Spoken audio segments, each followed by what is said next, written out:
السلام علیکم ورحمۃ اللہ وبرکاتہ۔ آج میں آپ لوگوں کو بتانے جا رہا ہوں حمد و ثنا، درود و سلام اور توبہ استغفار کی فضیلت۔ حمد و ثنا یعنی اللہ تعالیٰ کی جو ہم لوگ تعریف کرتے ہیں سبحان اللہ پڑھ کر، الحمدللہ پڑھ کر۔ درود و سلام ہم جو حضور علیہ الصلوۃ والسلام پر درود شریف پڑھتے ہیں، سلام پڑھتے ہیں، اس کی فضیلت۔ توبہ استغفار اللہ سے جو ہم توبہ کرتے ہیں، استغفار پڑھتے ہیں، یہ چھوٹے چھوٹے کلمات ہیں لیکن ان کی فضیلت بہت زیادہ ہے۔ احادیث کی روشنی میں آج میں حمد و ثنا، درود و سلام اور توبہ استغفار کی فضیلت آپ لوگوں کو بتانے جا رہا ہوں۔ حمد و ثنا، تکبیر اور لا الہ الا اللہ کی فضیلت، ٹھیک ہے؟ تکبیر، اللہ اکبر، لا الہ الا اللہ کی فضیلت، تو ان تینوں کی فضیلت کیا ہے؟ حضور علیہ الصلوۃ والسلام نے ارشاد فرمایا، جو شخص ایک دن میں 100 مرتبہ کہے سبحان اللہ و بحمدہ، اس کا ترجمہ ہے پاک ہے اللہ اپنی خوبیوں کے ساتھ، اس کے گناہ سمندر کے جھاگ کے برابر بھی ہوں تو معاف ہو جاتے ہیں۔ اب بتائیے کتنا چھوٹا سا کلمہ ہے یہ، سبحان اللہ و بحمدہ۔ 100 مرتبہ ہم لوگ اگر اس کو پڑھیں گے تو کتنا ٹائم خرچ ہو جائے گا؟ زیادہ سے زیادہ 15 منٹ، 20 منٹ، ہے نا؟ بہت آرام سے پڑھیں گے تب بھی 15-20 منٹ میں 100 بار ہم لوگ اس کو پڑھ لیں گے۔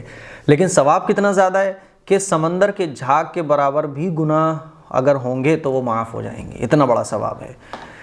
نبی کریم صلی اللہ علیہ وسلم نے ارشاد فرمایا، دوسری حدیث ہے، جو شخص ایک دفعہ کہتا ہے سبحان اللہ العظیم و بحمدہ، یہ چھوٹے چھوٹے کلمات ہیں جو ہم لوگوں کو ویسے ہی یاد ہوتے ہیں، تو سبحان اللہ العظیم و بحمدہ جو ایک مرتبہ کہتا ہے اس کے لیے جنت میں کھجور کا ایک درخت لگا دیا جاتا ہے، اتنا بڑا ثواب ہے۔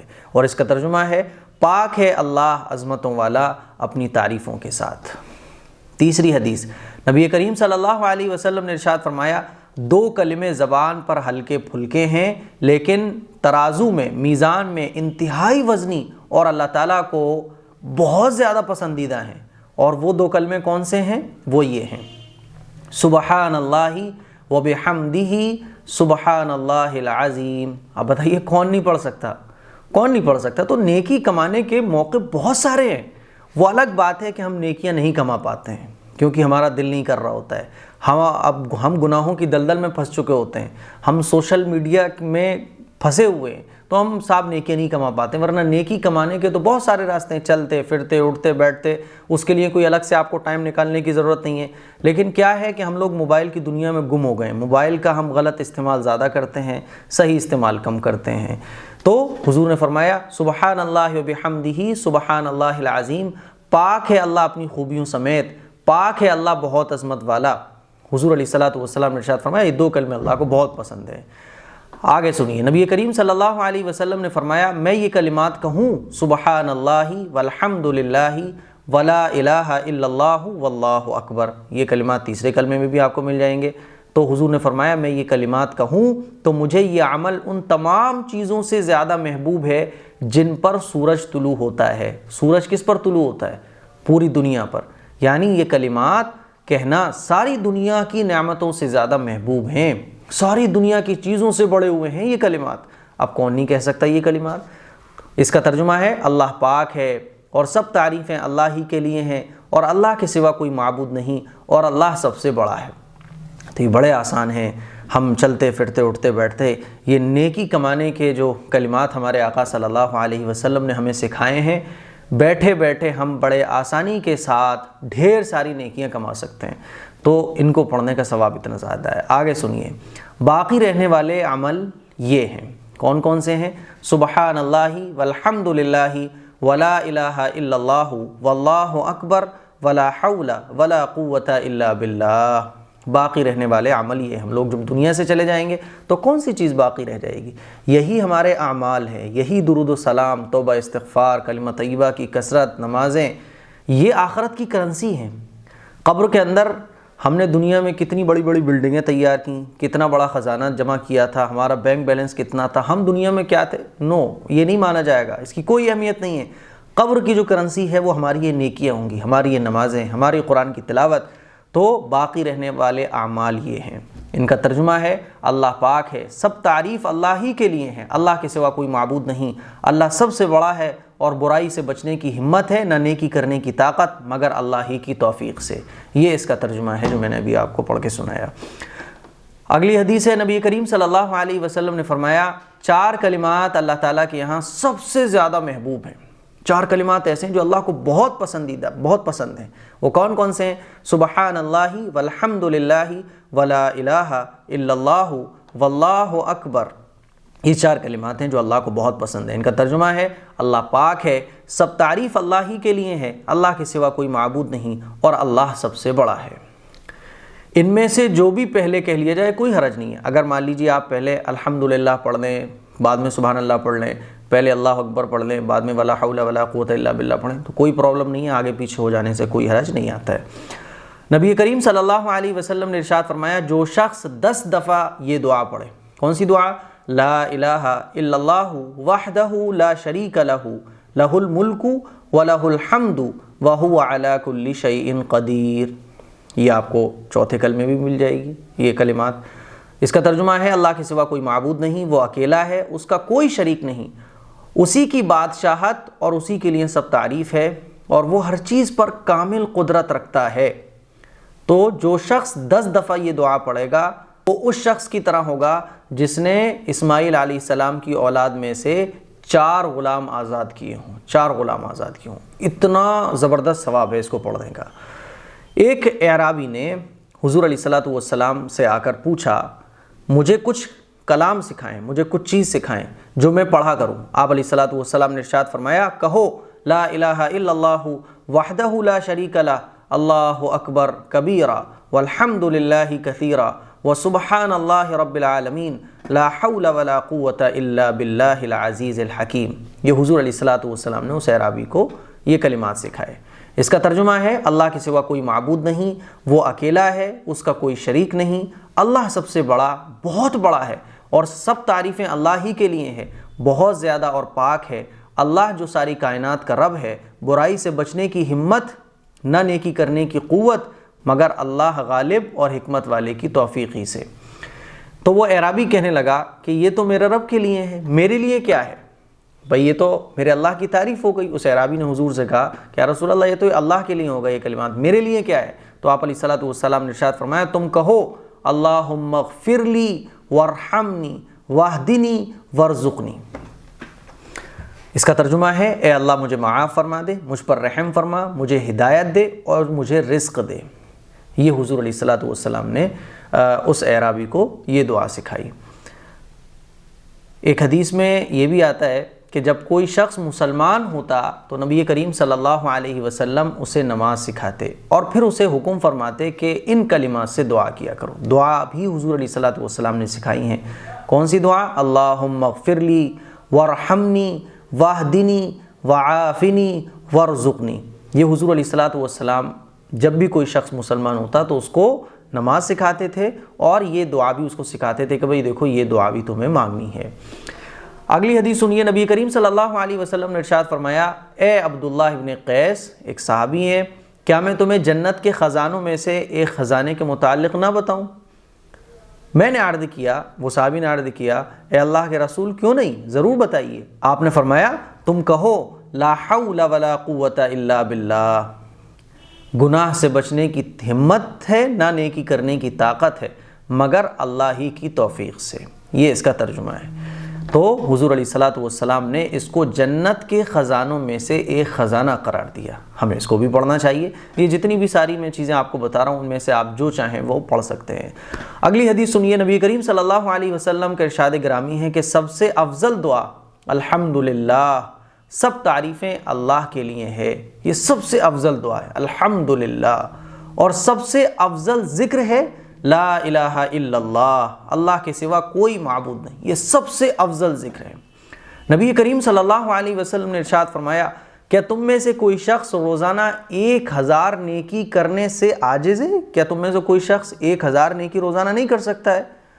تو صحابہ اکرام جو بیٹھے ہوئے تھے ان میں سے کسی نے پوچھا کیا ہم میں سے کوئی شخص 1000 نیکی کر سکتا ہے؟ کیسے کرے گا یا رسول اللہ؟ آپ نے فرمایا وہ 100 مرتبہ سبحان اللہ ہی کہے تو اس کے لیے 1000 نیکی لکھ دی جاتی ہیں اور اس کے 1000 گناہ مٹا دیے جاتے ہیں۔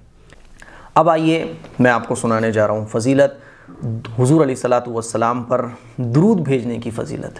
رسول اللہ صلی اللہ علیہ وسلم کا فرمان ہے جو شخص مجھ پر ایک دفعہ درود بھیجے گا اللہ تعالیٰ اس پر 10 رحمتیں نازل فرمائے گا۔ کتنا فائدے کا سودا ہے کہ ہم حضور پر درود بھی بھیجیں اور ہم پر 10 رحمتیں نازل ہو رہی ہیں، ایک کے بدلے میں اللہ ہم پر 10 رحمتیں نازل فرما رہا ہے۔ تو اگر ہمارے گھر میں روزانہ ہم سب لوگ حضور علیہ الصلاۃ والسلام پر درود شریف بھیجیں گے، روزانہ حضور پر ہمارا پوری فیملی، ہمارے بچے، ہم سب مل کر بیٹھیں اور درود شریف پڑھیں، کہہ دیں بھائی، سب سے کہہ دیں کہ بھائی دیکھو 100 مرتبہ سب کو درود شریف پڑھنا ہے صبح اٹھ کر، یا پورے دن میں کبھی بھی درود شریف پڑھنا ہے۔ پورا گھر، ہم لوگوں کی پوری فیملی کے جتنے بھی ممبرز ہیں، جب سب لوگ حضور علیہ الصلاۃ والسلام پر روزانہ درود شریف پڑھیں گے 100 مرتبہ، آپ بتائیں ایک مرتبہ درود شریف پڑھنے پر 10 رحمتیں نازل ہو رہی ہیں، تو ہمارے گھر میں کتنی رحمتیں نازل ہو جائیں گی، کتنی رحمتیں نازل ہوں گی۔ اور جس گھر میں رحمتیں نازل ہوں گی تو وہاں نہ شیطان آ سکتا ہے، نہ وہاں کوئی جادو کا اثر ہو سکتا ہے، نہ وہاں نحوست آ سکتی ہے، نہ وہاں بے برکتی آ سکتی ہے۔ تو کتنا فائدے کا کام ہے، لیکن ہم لوگ اس طرف توجہ نہیں دیتے ہیں۔ نبی کریم صلی اللہ علیہ وسلم نے کا ارشاد ہے، میری قبر کو میلہ گاہ نہ بناؤ اور مجھ پر درود بھیجو، تم جہاں بھی ہو تمہارا درود مجھے پہنچ جاتا ہے۔ اسی لیے ہمیں حضور پر خوب درود شریف بھیجنا چاہیے۔ اور درود شریف بھیجنے کے بڑا آسان طریقہ یہ ہے کہ ہمیں کچھ نہیں کرنا، بس ہم پڑھ دیں اللہم صلی علی محمد وعلی آل محمد کما صلیت علی ابراہیم وعلی آل ابراہیم انک حمید مجید۔ ہو گیا درود، پہنچ گیا حضور پر درود۔ الگ سے نہ آپ کو کہنے کی ضرورت، نہ بولنے کی ضرورت، کیونکہ درود ہے ہی اس چیز کا نام کہ وہ آٹومیٹک حضور پر پہنچ جاتا ہے۔ درود حضور کے ساتھ خاص ہے۔ نبی کریم صلی اللہ علیہ وسلم کا فرمان ہے، بخیل وہ ہے جس کے پاس میرا ذکر ہو اور وہ مجھ پر درود نہ بھیجے۔ جب بھی ہمارے سامنے ہمارے آقا کا نام لیا جائے تو ہمیں درود شریف پڑھنا چاہیے۔ بڑا نہیں پڑھ سکتے تو چھوٹا ہی درود شریف پڑھ دیں صلی اللہ علیہ وسلم۔ نبی کریم صلی اللہ علیہ وسلم کا فرمان ہے، اللہ تعالیٰ کے کچھ فرشتے ایسے ہیں جو زمین پر چلتے پھرتے ہیں، وہ میری امت کا سلام مجھے پہنچاتے ہیں۔ جب بھی ہم درود شریف پڑھتے ہیں تو ان فرشتوں کا کام یہ ہے کہ وہ ہمارے پڑھے ہوئے درود شریف کو حضور کی خدمت میں پیش کرتے ہیں۔ نبی کریم صلی اللہ علیہ وسلم کا فرمان ہے، کوئی شخص جب بھی مجھے سلام کہتا ہے اللہ تعالیٰ میری روح مجھے واپس لوٹا دیتا ہے تاکہ میں اسے سلام کا جواب دوں۔ یہ بھی حدیث میں آتا ہے، اور یہ ساری جو احادیث میں آپ کو سنا رہا ہوں یہ بخاری مسلم صحیح حدیثیں ہیں جتنی بھی ہیں۔ اچھا، اب سوال یہ آتا ہے کہ مسنون درود کون سا ہے؟ تو مسنون درود جو حدیث سے ثابت ہیں وہ درود بہتر ہے کہ ہم انہی درود کو پڑھیں، جیسے کہ مسنون درود سب سے بہترین جو درود ہے وہ ہے درود ابراہیم، اللہم صلی علی محمد وعلی آل محمد کما صلیت علی ابراہیم وعلی آل ابراہیم انک حمید مجید، اللہم بارک علی محمد وعلی آل محمد کما بارکت علی ابراہیم وعلی آل ابراہیم انک حمید مجید۔ یہ درود بہترین اس لیے ہے کیونکہ یہ درود حضور علیہ الصلاۃ والسلام نے صحابہ اکرام کو سکھایا، اور یہی درود ہم لوگ نماز میں پڑھتے ہیں۔ تو جو درود شریف نماز میں پڑھا جا رہا اس سے بہترین درود شریف کون سا ہو سکتا ہے؟ اور پھر یہ درود وہ ہے جس کو حضور نے صحابہ اکرام کو سکھایا، تو یہ درود ڈائریکٹ ہمیں جو ہے حضور سے ملتا ہے۔ اسی طرح سے بہت سارے درود ہیں جو حضور سے ثابت ہیں، ان درود کو بھی ہم پڑھ سکتے ہیں، لیکن جو آج کل بنے بنائے درود ہیں، الگ الگ طرح کے نام ہیں جن کا صحابہ سے، بزرگان دین سے کوئی ثبوت نہیں ہے، ان درود سے ہمیں بچنا چاہیے۔ جو درود ابراہیم ہے اس کا ترجمہ ہے، اے اللہ رحمت نازل فرما محمد صلی اللہ علیہ وسلم پر اور آل محمد صلی اللہ علیہ وسلم پر، جیسے تو نے رحمت نازل فرمائی ابراہیم علیہ السلام پر اور آل ابراہیم علیہ السلام پر، یقیناً تو قابل تعریف بڑی شان والا ہے۔ اے اللہ برکت نازل فرما محمد صلی اللہ علیہ وسلم پر اور آل محمد صلی اللہ علیہ وسلم پر، جیسے تو نے برکت نازل فرمائی ابراہیم علیہ السلام پر اور آل ابراہیم علیہ السلام پر، یقیناً تو قابل تعریف بڑی شان والا ہے۔ یہ درود شریف کی فضیلت کے بارے میں کچھ حدیثیں تھیں جو میں نے آپ لوگوں کی خدمت میں پیش کی۔ توبہ استغفار، توبہ استغفار اردو میں ہم لوگ توبہ کہتے ہیں، عربی میں استغفار کہتے ہیں، اللہ سے گناہوں کی معافی طلب کرنا۔ رسول اللہ صلی اللہ علیہ وسلم نے فرمایا، اللہ کی قسم میں 70 مرتبہ سے زیادہ اللہ تعالیٰ سے بخشش مانگتا ہوں اور اس کے سامنے توبہ کرتا ہوں۔ اب ہمارے آقا تمام پیغمبروں کے سردار معصوم ہونے کے بعد روزانہ 70 مرتبہ سے زیادہ توبہ استغفار کرتے ہوں، تو ہم جیسے گنہگار نافرمان امتیوں کو کتنی توبہ استغفار پورے دن میں کرنے چاہیے؟ ہم اور آپ غور کریں۔ نبی کریم صلی اللہ علیہ وسلم کا یہ بھی فرمان ہے کہ اے لوگوں، اللہ تعالیٰ کے حضور توبہ کرو، اللہ سے خوب توبہ کرو، میں دن میں 100 دفعہ اس کے حضور توبہ کرتا ہوں۔ سوچئے ذرا کہ ہم لوگ دن بھر میں کتنی توبہ کرتے ہیں، بلکہ عجیب معاملہ تو یہ ہے کہ ہمارے اوپر جب کوئی پرابلم آ جاتی ہے تو ہم لوگ یہ اور کہتے ہیں، ارے یار ہم سے کون سے گناہ ہو گیا جو اللہ تعالیٰ ہمیں یہ سب کچھ دے رہا ہے، اللہ ہمیں یہ بیماری کیوں دے رہا ہے، ہم سے ایسا کون سا گناہ ہو گیا۔ دن بھر ہم لوگ گناہوں میں ڈوبے رہتے ہیں اور پھر سوال یہ اور کرتے ہیں۔ تو ہمیں خوب توبہ استغفار دن میں 100 مرتبہ تو کم از کم کرنا چاہیے۔